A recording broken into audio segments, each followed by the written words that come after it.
Hello friends, આજે આપણે બનાવીશું લોટવાળા મરચાં. આને આપણે લોટિયા મરચાં પણ કહીએ છીએ અને લોટવાળા મરચાંનો સંભારો પણ કહીએ છીએ.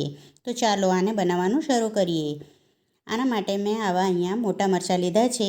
આ મરચાં મોળા હોય છે એટલે આ શાક ખાવાની ખૂબ જ મજા આવે છે. હવે આને હું આવી રીતે કટ કરી લઈશ. આને ઝીણા ઝીણા સમારી લેવા.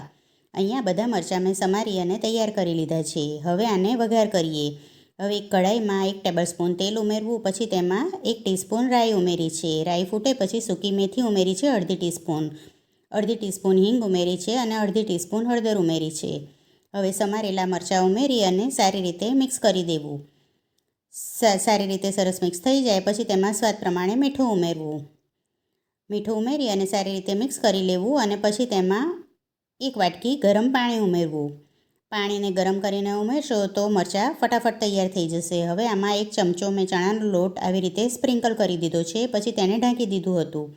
હવે ચણાનો લોટ ચડી ગયો છે અને મરચાંનું શાક તૈયાર છે. પછી તેને ઢાંકી અને સિજાવા દેવું. જુઓ, એકદમ સરસ લોટવાળા મરચાંનું શાક તૈયાર છે. તેમાં અડધા લીંબુનો રસ, કોથમીર અને કાચું સિંગ તેલ 1 ટેબલસ્પૂન ઉમેર્યું છે. આ ઉમેરવાથી શાક ખૂબ જ સરસ લાગે છે.